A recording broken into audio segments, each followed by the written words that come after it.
얼룩, 주머니, 수염, 이지. 그날 나는 공항에 있는 소도시에서 여백이 많은 책 한 권을 넣고 참새를 닮은 애인에게 결별 통보를 받았다.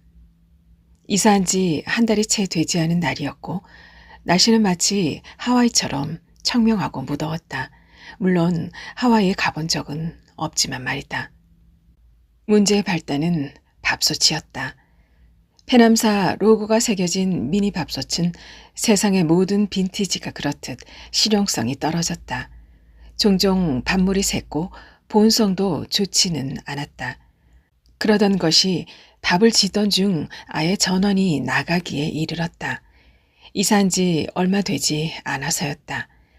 밥솥만 꺼진 게 아니라 집안의 모든 전원이 함께 나가는 바람에 두꺼비 집 문제인 줄 알았다. 빌라 꼭대기층에 사는 주인 할머니에게 말했고 할머니는 즉시 수리공을 대동했다. 하지만 돌아온 대답은 내가 가진 어떤 제품의 문제인 것 같다 였다. 밥솥이 분명했다. 전원이 꺼진 게 밥솥의 클라이맥스, 그러니까 밥이 거의 되어 칙칙 연기가 나기 시작하는 그 순간이었기 때문이다. 문제의 밥솥은 애인의 선물이었다. 버린다는 건 상상할 수도 없었다. 이사 후 좀 뜸해지긴 했지만 불시로 닥치는 건 그녀의 취미 생활이었으니 늘 주의해야 했다. A는 밥솥 하나로도 얼마든지 창조적으로 괴로워할 수 있는 그런 여자였다. 그녀의 선물을 임의로 버리거나 망가뜨렸다가는 오랫동안 시달릴 게 뻔하다는 소리다. 옷장에 들어가서 오래도록 울거나 비가 쏟아지는 한밤중 달리기를 하거나 밥을 먹다 일어나 내 어깨를 깨물거나 목욕하다 뛰쳐나와 불길한 모든 예감을 방언처럼 내뱉는 그녀의 모습을 상상하는 건 그다지 어려운 일이 아니었다. 나보다 6살 많은 그녀는 신경증과 성격 장애를 동시에 갖고 있었다. 신경증이 있는 사람은 배려심이 과해 자신을 괴롭히고 성격 장애인 사람은 남을 괴롭힐 망정 본인은 태연자약하기 마련인데 그녀는 신기하게도 이 둘을 한 몸에 아주 자연스럽게 장착했다. 오래 의심하다 쉽게 흥분하는 타입이라고 해야 할까? 문자에 바로 답을 하지 않으면 무슨 일이야? 어디 아파? 다쳤어? 로 시작해 이제 내가 싫어진 거지? 그만두면 될 거 아니야. 로 넘어가는데 채 1분이 걸리지 않았다. 그러니까 그녀의 직업은 바로 나의 애인인 셈이었다. 아침부터 밤까지 자신의 일상을, 그것도 자신이 원할 때만 시시콜콜 보고한 후 그 반응을 엿봤다. 내게도 같은 질문을 잊지 않고 한 후 기다리지도 않고 답변까지 스스로 마무리하는 게 그녀 하루 중요한 일과였으니 애인이 직업이라는 게 영 틀린 정의는 아니었다. 일례로 새벽 3시경 전화를 걸어와 잠긴 목소리로 내가 10살 어린 신부와 결혼식장에 들어가는 꿈을 꿨어. 라고 말한 일도 있다. 그렇게 피곤한 여자를 왜 만나느냐고 묻는다면 크게 할 말은 없다. 롤러코스터의 맛이라고 하면 될까? 그녀에게 당하다 보면 식은땀이 나면서도 일종의 안도감이 느껴졌는데 그때 나오는 호르몬에 중독된 것일 수도 있다. 어쨌거나 그녀는 재미있었고 거부할 수 없는 마력이 있었다. 참새를 닮은 그녀는 작고 귀여웠으며 나를 위해서라면 목숨은 몰라도 새끼손가락 하나쯤은 옛다 하며 뚝 떼어줄 것 같은 전사, 천사가 아니다. 같은 여자였다. 실제로 막다른 골목에서 큰 도사견과 마주쳤을 때 그녀가 우산을 펼치고는 그 개를 몰기라도 할 듯 눈높이를 맞추고 으르렁거려 쫓아버린 적도 있다. 무엇보다 나는 그녀의 몸이 좋았다. 함께 있을 때면 우리는 늘 찹쌀떡 반죽처럼 붙어 있었는데 그때 오는 안도감은 더없이 부드럽고 꿈결 같은 것이었다. 우리 둘이 포개져 있을 때는 한 방울의 공기도 틈이 파지 못했다. 이런 까닭으로 나는 애물단지 밥솥을 들고 동네 어귀에 있다는 만물수리 박사를 찾아 나섰다. 아스팔트에 신발 밑창이 눌러붙을 것만 같은 뜨거운 날이었다. 반바지에 운동화를 끌고 언덕길을 내려갈 때 비탈길을 올라오는 아래층 남자가 보였다. 그는 전직 가수였으며 이 빌라에 3년째 거주 중인 장기 세입자인 동시에 근처에 있는 힐링선 연구원의 대표 이사이기도 했다. 그는 전직 가수답게 하와이안 프린트 반소매 셔츠를 입고 있었다. 눈을 맞추고 인사를 하자 미소를 지어 보였는데 성마른 표정이 갑작스레 환해져 도리어 내가 무안해졌다. 대표 이사라기보다는 스튜어디스의 미소 같았다. 어색하게 인사를 거두고 그는 집으로, 나는 반대길로 멀어져 갔다. 그가 돌아설 때 셔츠 안으로 반짝거리는 금목걸이가 보였다. 공항에서 일한 지 얼마 지나지 않아 굳이 유니폼을 입지 않아도 스튜어디스를 알아볼 수 있게 됐다. 고든 자세와 정갈한 걸음걸이 같은 것도 일조했지만 대체로 미소가 비슷했다. 눈은 웃지 않고 입꼬리만 올라가는 그 미소 말이다. 공항에 취직했을 때 친구들은 스튜어디스를 실컷 볼 수 있겠다며 환호했지만 교육기간 내내 마주친 그녀들은 대부분 피로한 표정을 짓고 있었다. 그러다가 눈이 마주치면 환히 웃곤 했는데 그 모습은 한결같이 프로그래밍이라도 된 것 같았다. 그 인매의 변화가 부자연스럽고 또 부담스러웠다. 물론 그렇다고 몸매까지 부담스러웠던 것은 아니다. 나는 그녀들과 한 공간에 있는 걸 충분히 즐겼다. 정작 A는 스튜어디스 따위 별로 걱정하지 않았다. 어디서 나오는 자신감인지는 알 수 없었다. 다만 근무처가 서울이 아니라는 것을 알고서는 어째서 입사하자마자 그런 한직으로 가는 거야? 이유가 뭐래? 난리였다. 내 안위를 걱정하기보다는 오직 멀어지는 게 싫은 거였다. 거기 오래 다니면 미쳐. 출근한 지 하루 만에 선배들의 말뜻을 알 수 있었다. 유령 공항이라는 별명답게 청사는 어둡고 썰렁했다. 우리나라 국토 어디든 기차와 버스로 충분히 이동할 수 있으므로 당연히 국내 승객은 거의 없었다. 택시도 웬만해서는 들어오지 않았다. 상점 하나 없는 빈 청사를 걸으며 내 발걸음 소리를 듣다 보면 또 하나의 내가 나를 따라오는 것처럼 여겨졌다. 그래도 텅 빈 공간에 나는 서서히 익숙해졌다. 우리는 점심시간이면 싸운 도시락을 풀거나 5명씩 한 조가 되어 자가용을 타고 근방의 음식점으로 나가곤 했다. 일이 많다고 할 수는 없었다. 검색 업무는 국제선 출국 심사대에서만 이뤄진 데다가 엑스레이 관찰은 3분 검색 후 1분 휴식이 원칙이었다. 용역 계약직임에도 불구하고 내막을 잘 모르는 친구들은 신의 직장이라고 지칭하곤 했다. 하지만 일을 기다리며 검색대에 멍하게 앉아있다 보면 내가 있는 곳이 진짜 공항인지 다른 어떤 세계인지 혼란스럽기도 했다. 이게 정말 신의 생활이라면 누가 신이 되겠다고 나설지 의심스러운 일이었다. 그래도 하네다, 나고야, 상해, 항주 등의 정기선으로 관광객이 들어올 때면 잠시나마 활기가 돌았다. 승객들은 입국과 동시에 곧바로 전세버스에 올라 인근 관광지를 경유해 다른 목적지로 향했다. 손에 땀이 차서 밥솥을 바꿔 들 때 문자가 울렸다. 애인이었다. 오늘 고모 기일이야. 벌써 그렇게 되었구나. 고모는 그녀의 유일한 가족이었다. 콘서트장 화장실에서 목을 매 죽은 40대 여자. 음산하면서도 코믹한 느낌을 지울 수 없는 그 유명한 에릭 클랩튼 공연장 자살 사건의 주인공이기도 했다. 고모는 Tears in Heaven을 라이브로 들으면서 죽고 싶어 했어. 그것뿐이야. 어차피 죽을 거였으니까 너무 비난하지 말라고.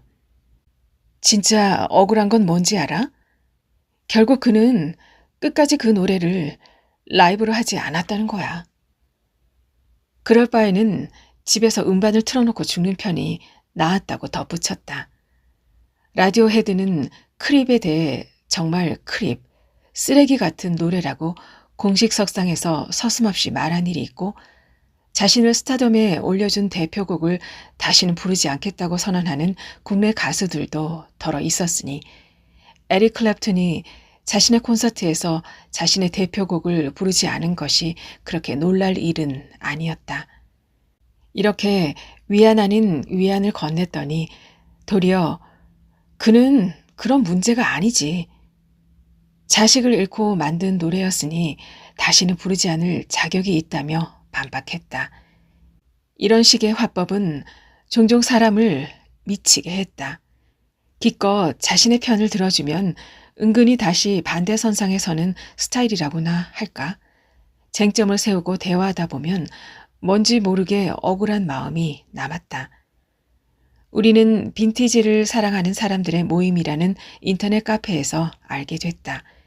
시험 공부를 하던 때 포도주 라벨에 관해 검색하다 타고 들어간 사이트였다. 열성을 다한 것은 아니었지만 은근히 재미가 있어 후에도 굳이 탈퇴하지 않았다.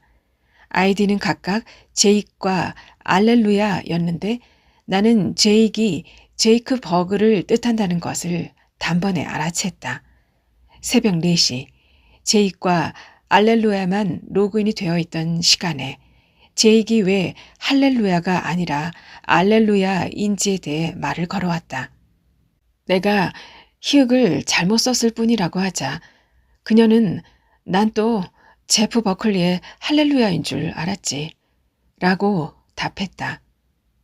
할렐루야라면 몰라도 알렐루야에서 제프 버클리를 떠올린다는 게 좀 특이했다. 게다가 제이크 버그 바라면 꽤 어릴 텐데 제프 버클리를 아는 것도 신기했다. 당시 제이크와 제프 중 누가 더 뛰어난 뮤지션인가 설전이 붙었는데 특이한 건 제이크 제프 버클리의 소울풀한 목소리에 찬사를 보냈고 내가 제이크 버그의 천재성을 지지했다는 점이다. 산자와 죽은 자를 비교하다니 정말 어처구니 없네요. 우리 둘 다. 이런 식으로 대화는 지속됐다. 제프 버클리가 젊은 시절 익사한 것은 무서울이 많지 그의 아버지, 즉 팀 버클리의 죽음과 닮았다는 말에서 엘리어 스미스나 에이미 와인하우스 그리고 히스 레저 같은 아티스트의 요절에 대해 이야기가 이어졌다. 그 여자는 왜 그곳에서 죽은 것 같아요? 밤이 깊어 피로해진 내가 어쨌거나 우리는 록의 후예든 아방가르드의 아들이든 보고 듣고 즐기면 그만 아니겠냐며 훈훈하게 마무리하려는 순간 제익이 건넨 말이었다. 당시 세상을 떠들썩하게 했던 사건, 즉 에릭 클랩튼 공연장 자살 사건에 관해서였다. 가십에 속기다지 않을 사람은 없어서 그 여자에 대해 좀 아느냐고 물어보려 했을 때 제익이 먼저 그녀가 자신의 고모라고 밝혔다. 인터넷이라는 공간은 허풍과 농담으로 점철돼 있었지만 그리고 거짓말일수록 디테일했으므로 반신반의했지만 그녀는 담담히 말을 이어갔다. 혈관이 급속도로 부풀어 터져버리는 희소병이 집안 내력인데 발병하면 무서운 속도로 진전된다고. 불치병이라 고모로서는 어쩔 수 없는 선택이었다는 게 설명의 전부였다. 말끝에 자신도 결국 고모와 같은 길을 가게 될 것이라고도 했다. 죽음은 가깝고도 멀었지만 글쎄 그녀의 말을 곧이곧대로 믿을 수는 없었다. 제에게 대한 당시의 인상은 자신을 극도로 불안한 상태로 밀어넣고 그 상태를 약간은 즐긴다는 정도였다. 훗날 내가 고모님이 남긴 유서는 없느냐고 물었을 때 그녀는 단호하게 우리 고모는 인생 자체가 한편의 유서였어 라고 말했다. 그녀는 집요했지만 결론은 빨랐다. 오랜 채팅으로 혼미해진 내가 사실 제이크 버그를 꽤 닮았다고 우기게 됐는데 그 말이 끝나기가 무섭게 당장 만나야겠다며 집 근처로 찾아왔다. 졸린 눈을 비비며 나간 자리에는 초등학생 같은 여자가 우비에 장화까지 신고 서 있었다. 비도 오지 않았는데 우산을 지팡이처럼 들고 등에는 기타를 메고 있었다. 잘하다 만 것 같은 전체적인 인상이 적어도 위협적이지는 않았다. 그녀는 내 얼굴을 낱낱이 살피더니 좋아, 그렇게 말하는 걸 허락해 주지 라고 말했다. 제이크 버그를 닮았는지 살핀 것이었다. 갈 곳 없던 우리는 편의점을 향했고 각각 취향에 맞는 라면을 골랐다. 나는 참깨, A는 새우. 나란히 서서 라면을 후루룩 먹을 때 편의점 창문에 나란히 비친 우리 둘의 모습을 보고 나는 우리가 서로에게 우주 속을 떠돌던 반쪽이었다는 걸 알게 됐다. 그런 건 누가 가르쳐 주는 게 아니었다. 라면을 다 먹어갈 때쯤 비가 쏟아지기 시작했는데 그녀는 낄낄거리면서 입을 하고 자신은 날씨를 조종한다며 의기양양해 했다. 그리고 우산을 씌워준다는 핑계로 나를 집까지 데려다 줬고 기꺼이 방에 따라와 가방에서 우쿨렐레를 꺼냈다. 그녀가 작아서 기타인 줄 알았다. 그녀는 비 내리는 새벽 우쿨렐레를 연주하며 허밍했다. 나는 오키나와의 허름한 게스트하우스에 앉아있는 기분이 들었다. 물론 오키나와에 가본 적은 없지만 말이다. 열심히 연주하며 둥근 머리통을 흔드는 그녀의 모습에서 나는 TV 다큐에서 본 아기 참새의 고갯짓을 떠올렸다. 그 후로 언제든지 참새를 보면 애인이 떠올랐다. 작고 분주하고 빠르게 날아올랐으며 시종일관 짹짹거렸지만 겁이 많았다. 너는 우쿨렐레를 들으려고 나를 만나지? 나는 너를 만나려고 연주를 하는 거야. 자고 일어나면 물속에서 오래 숨을 참다 나온 기분이 들어. 숨을 참다 보면 눈물이 나. 그럴 때 나는 내 얼굴이 떠올라.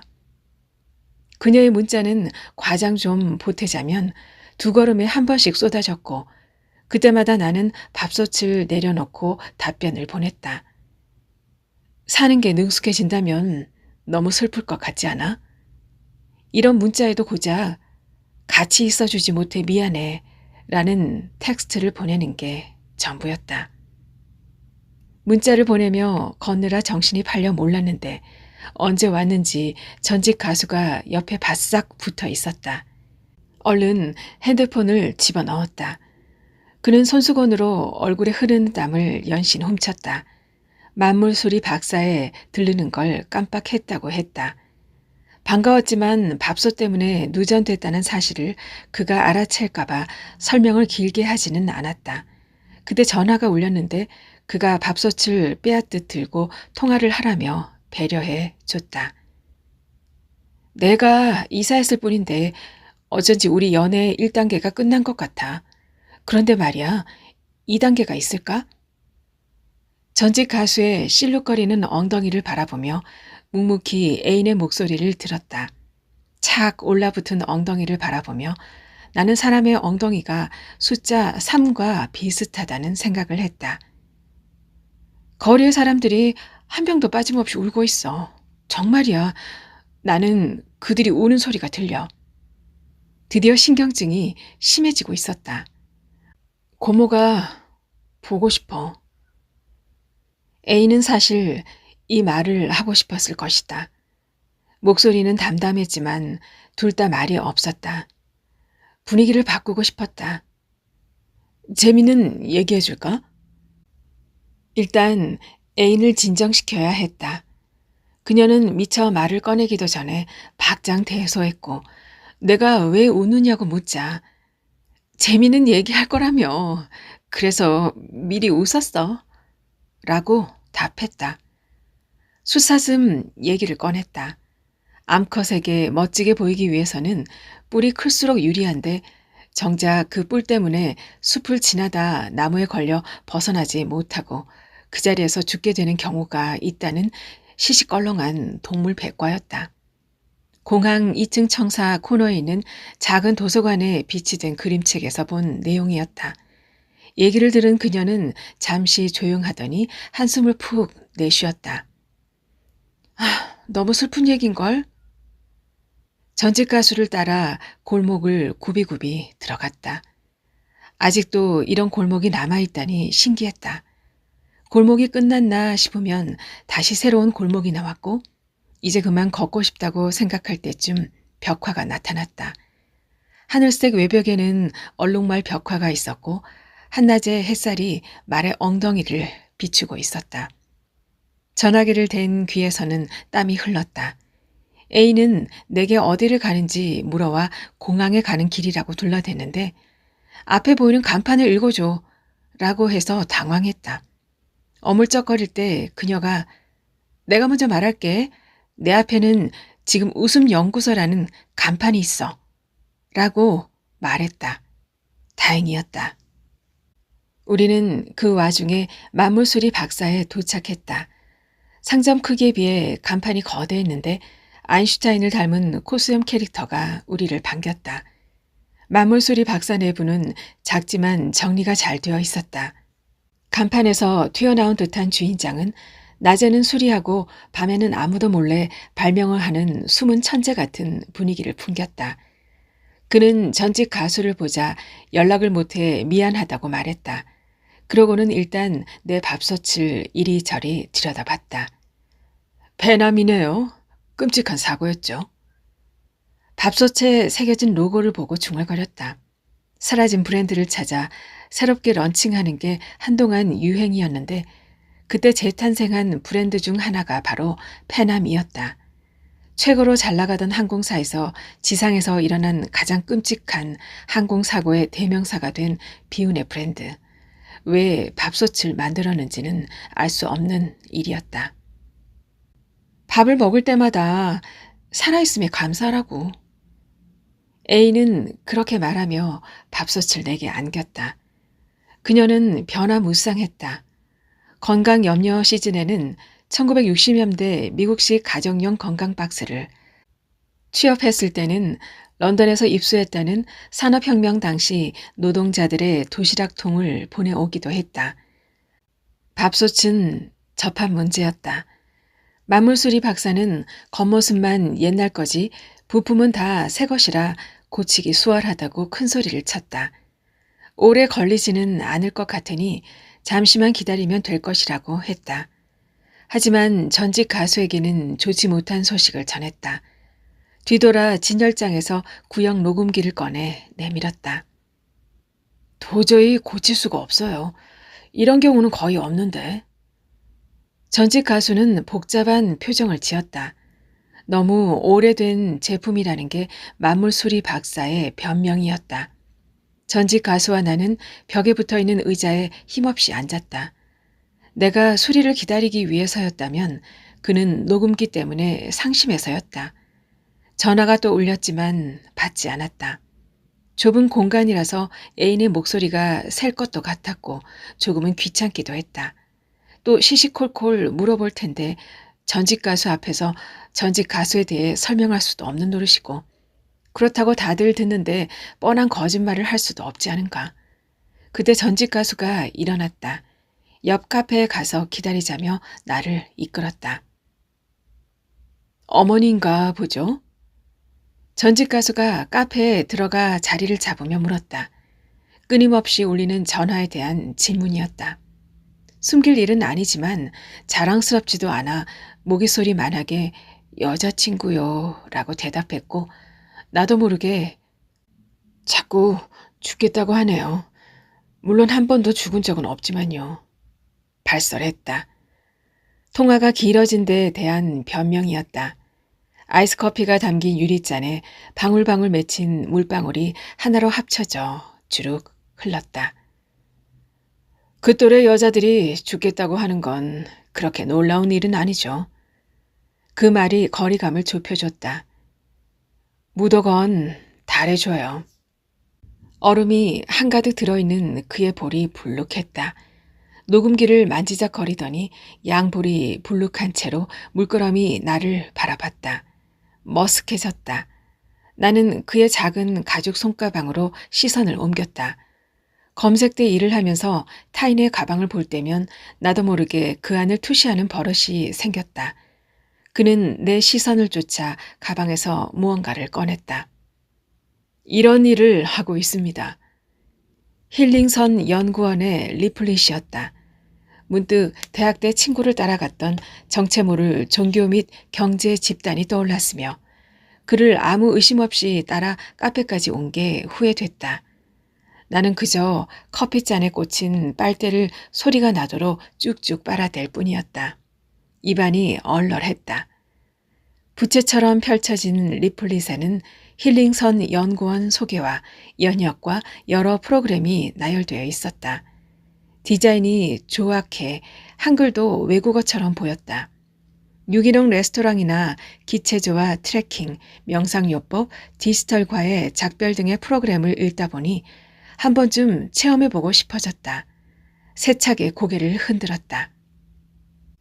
넘어가면 안 돼. 리플릿을 넘기니 인기 한류 가수와 함께 하는 즐거운 레크레이션 시간이라는 글귀와 함께 그의 사진이 있었다. 사진 아래에는 작은 글자로 힐링선 연구원 이사라는 직함도 있었다. 대표 이사라는 말은 와전된 것 같았다.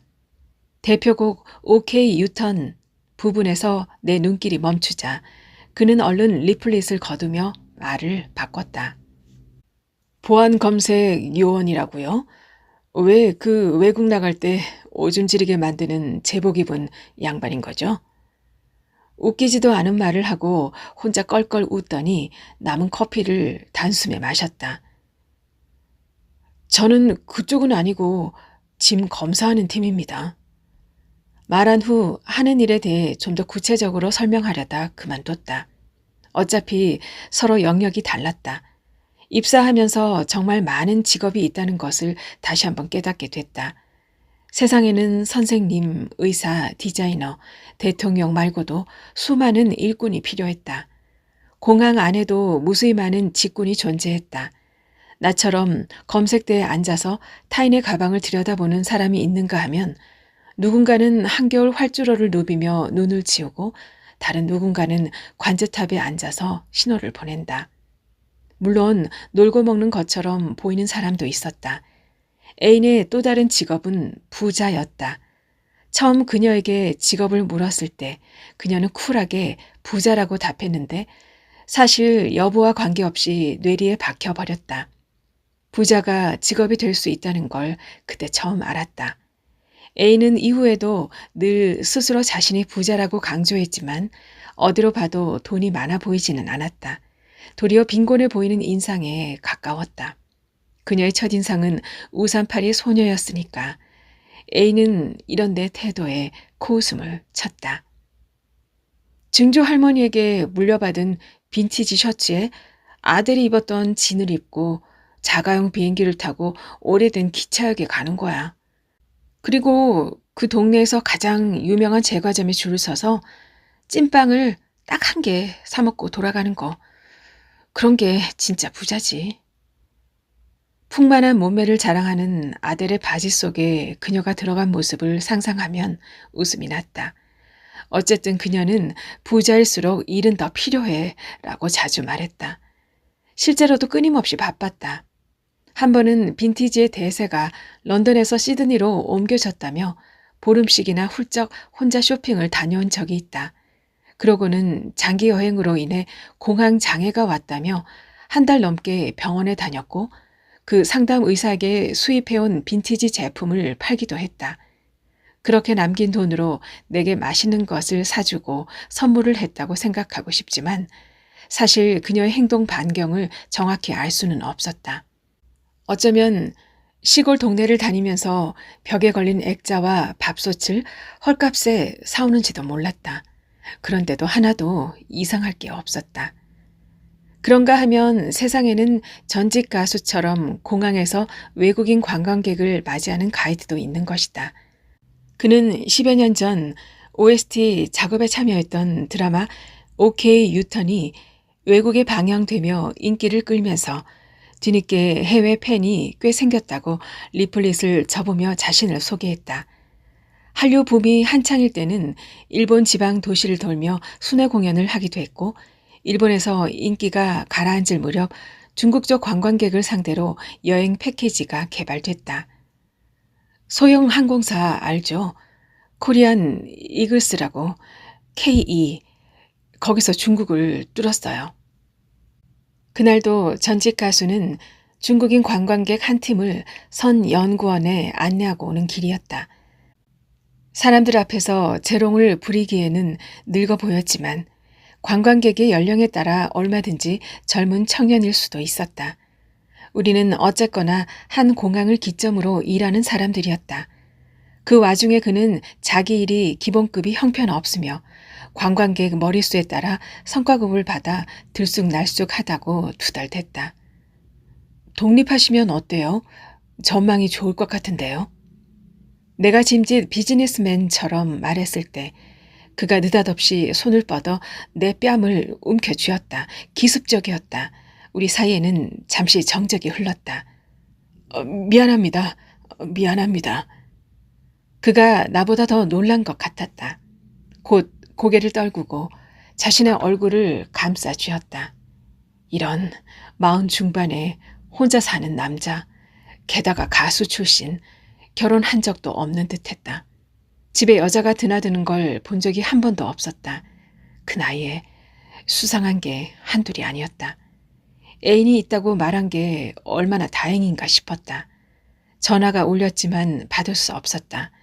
축축한 손바닥의 감촉이 뺨에 계속 들러붙어 있었다. 이건 뭐지? 차라리 선을 아십니까? 가 나올 뻔했다. 얼음을 오독오독 씹지도 그렇다고 뱉지도 못한 채 나는 내 볼을 감싸 쥐었다. 그렇게 우리는 잠시 뺨의 시간을 보냈다. 중년의 남성이 청년의 뺨을 만지고 청년이 놀라고 둘이 각자 자신의 뺨을 쥐는 진풍경이 벌어진 것이다. 놀랐죠? 정말 미안해요. 별 뜻은 없습니다. 막내 생각이 나서 저도 모르게 그만. 머뭇거리더니 금줄로 된 목걸이를 풀어 탁자 위에 올렸다. 사진으로 된 펜던트가 걸려 있었다.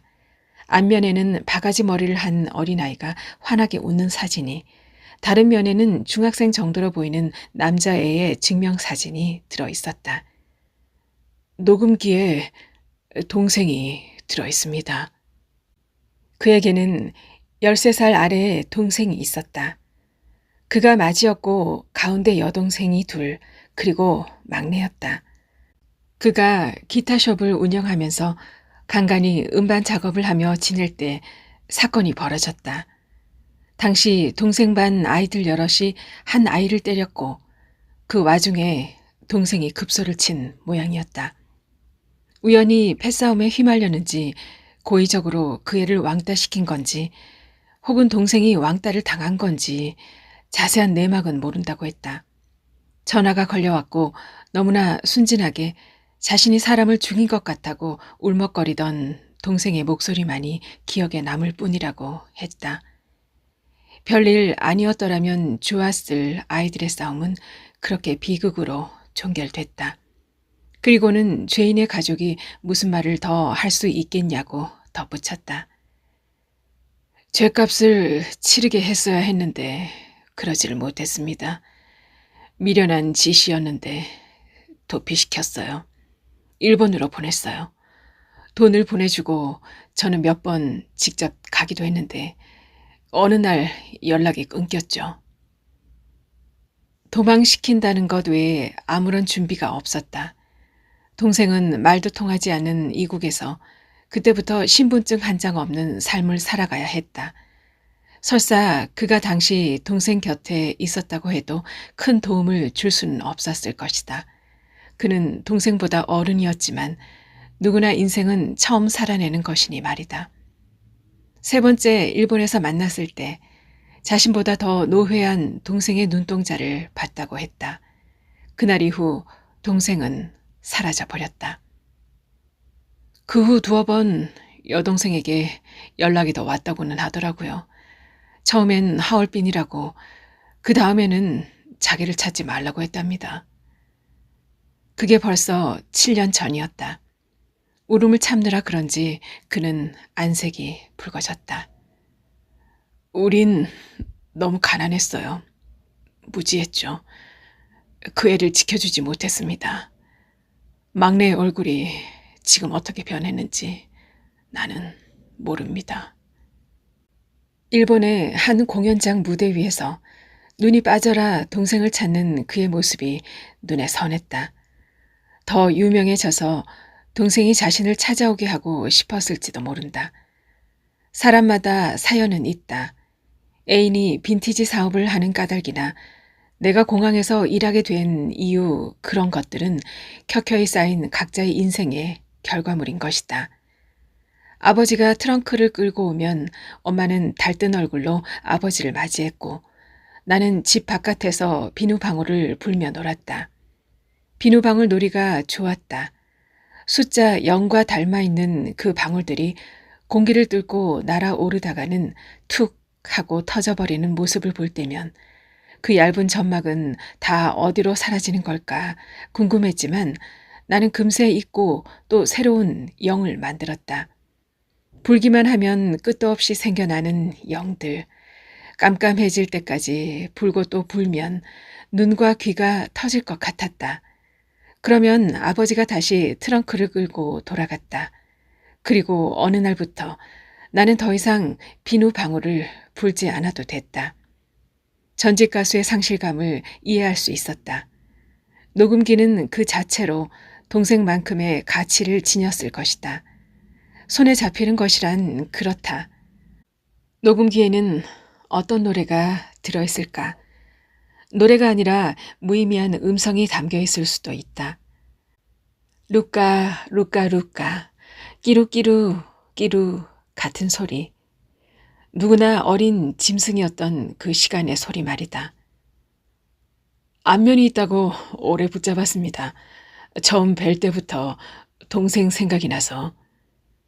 그러더니 언제 침울했느냐 싶게 호탕하게 웃으며 마치 남자가 여자에게 작업하는 것 같지 않습니까? 큰 소리로 말했다. 그 말이 더 어색했다. 그나마 형이라고 불러 하며 어깨동무를 하지 않는 것이 다행이었다. 카페 주인이 테이블에 와서 안부를 전하자 전직 가수는 더더욱 오버했다. 터줏대감은 오래된 비밀을 나라는 웅덩이에 묻고 현실로 돌아온 듯했다. 주인은 커피가 마음에 들었느냐고 묻고는 선물이라며 작은 노트를 하나 내밀었다. 개업 때 만든 건데 아직 남아 가끔 손님에게 나눠준다고 덧붙였다. 개뿔 쓸데없이 책은 그거 아무것도 아니야. 주려면 커피나 더 주라고. 전직 가수는 잔으로 툭툭 테이블을 두드리고는 서둘러 목걸이를 채웠다. 동생의 사진은 처음과 마찬가지로 셔츠에 가려져 보이지 않았다. 책은 시시했다. 얼룩말과 캥거루 그리고 새우의 윤곽이 빗금으로 그려져 있는 일종의 아트북이었다. 페이지를 빠르게 넘기면 백마에서 얼룩이 생겼다가 흑마로 변했고 캥거루 배의 주머니가 사라졌나 나타났다 반복됐다. 새우도 마찬가지였다. 수염이 한 줄, 두 줄 생겼다가 다시 사라지곤 했다. 얼룩과 주머니와 수염이 자유롭게 나타났다 사라지는 그 책을 나는 앞뒤로 스르륵 스르륵 넘길 때 만물소리 박사에서 연락이 왔다. 나는 주인을 붙잡고 떠드는 전직 가수를 두고 카페를 나섰다. 밥솥을 찾아 들고 구불구불한 골목길을 벗어나는데 시간이 좀 걸렸다. 애인에게는 전화가 여러 통 와 있었다. 문자를 먼저 확인했다. 예전에도 사실 나는 같은 곳에 있었어. 널 알기 전에는 혼자였지만 사랑이 기념품이 아니란 걸 알아. 이제 널 떠나줄게. 할렐루야. 보나마나 또 어디선가 본 노래 가사거나 시를 짜깁기 했겠지만 그녀의 감정 표절에 대해 아는 척하지 않았다. 나는 그녀가 헤어지자고 할 때마다 애태우고 슬퍼하며 진심으로 붙잡았다. 어쩐지 그녀의 그런 말들이 비명처럼 느껴졌기 때문이다. 그럴 때면 유일했던 가족을 놓쳐버린 과거가 떠올라 모르는 척 할 수 없었다. 애인이 저러다가도 또 아무렇지도 않게 여태까지 내가 한 말은 몽땅 잊어줘. 그럴 거지? 하면서 내 등을 타고 기어 오를 것이라고 믿고 싶었다. 밥솥을 든 채로 통화 버튼을 눌렀다. A는 받지 않았다.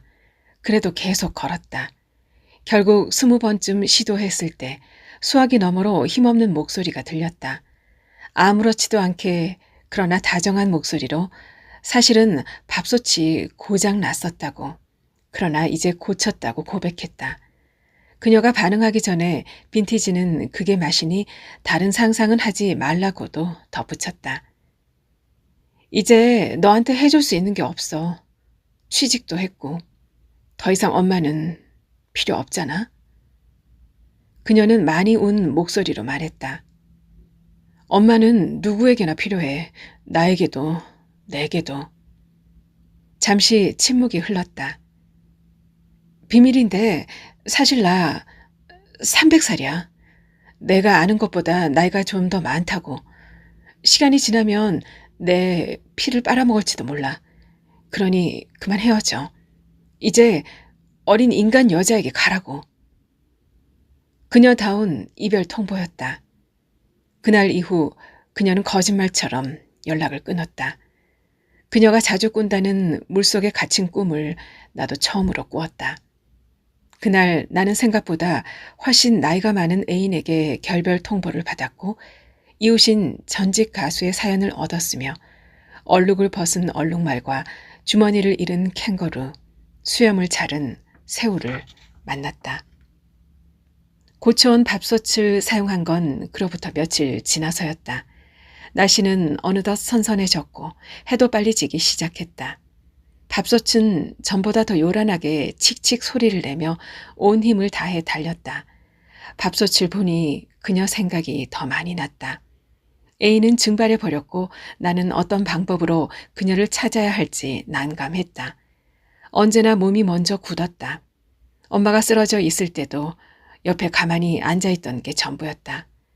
그저 기다리는 것이 나였다. 엑스레이로 가방을 투시하듯 사람의 마음을 볼 수 있다면 뭐라도 좀 달라졌을까? 밥솥이 제 일을 하게 두고 거실 한쪽 구석에 앉아 카페에서 받은 책을 들어 거꾸로 펼쳐보았다.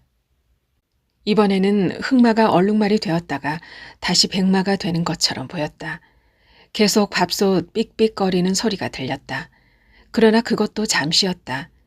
김을 뿜으며 기차처럼 내달리던 밥솥은 순간 제 힘에 못 이기는 듯 펑 하고 꺼졌다. 순식간에 갑자기 집안의 모든 전원도 함께 나가버렸다. 갑자기 찾아온 어둠과 고요 속에 꿀렁꿀렁 넘치는 밥물 소리만이 퍼졌다.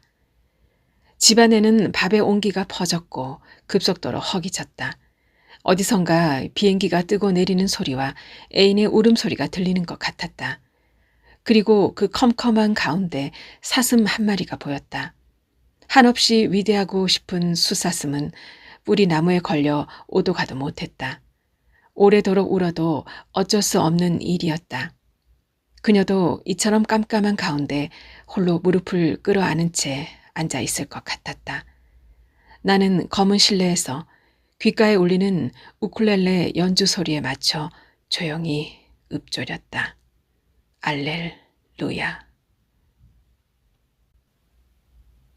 이어서 이지 작가의 당선 소감을 낭독해 드리겠습니다. 아침이면 입맞춤을 거절하는 나를 상상했다. 독재자를 매몰차게 밀어내는 나 자신. 그러나 온종일 그 누구도 오지 않았으므로 아무것도 거절할 수 없었다. 저녁이 되면 벽을 보고 이야기했고 그것이 소설이 되었다. 그것은 독백이기도 방백이기도 일종의 대화이기도 했다. 독재자는 내가 만들어내는 것이었음을, 그래서 아이들이 태어난다는 것도 알게 되었다. 한 남자와 한 여자의 초라한 결과물, 그것은 구원일까? 그저 피의 결과일까? 아직은 잘 모르겠다. 잃어버렸다고 생각한 시간들이 한꺼번에 밀려오는 기분이다. 그 기간 내내 나를 믿어주고 응원해준 선생님, 친구, 가족에게 감사의 말을 전한다. 나는 주변에 좋은 사람은 아니었고 앞으로도 그러기는 힘들 것이다. 다만 소설로서 그들에게 또다시 제로가 되고 싶다. 땅에 발을 디지 못한 채 허공을 떠돌던 내게 소설이라는 추를 달아주신 심사위원께 감사의 마음을 전한다. 나의 어떤을 선택해 주신 그분들께 누가 되지 않은 작가가 되길 소망해 본다. 한때의 자랑이 어떤 날에는 수없는 수치로 돌아오는 장면을 많이 봐왔다. 지금 이 순간이 그렇게 되지 않기 위해 부단히 애쓸 것이다. 무기가 없는 자들에게 유독 모질었던, 그래서 한없이 초라했던 2014년이었다. 내게 잠시 깃든 볕을 세상과 나누고 싶다.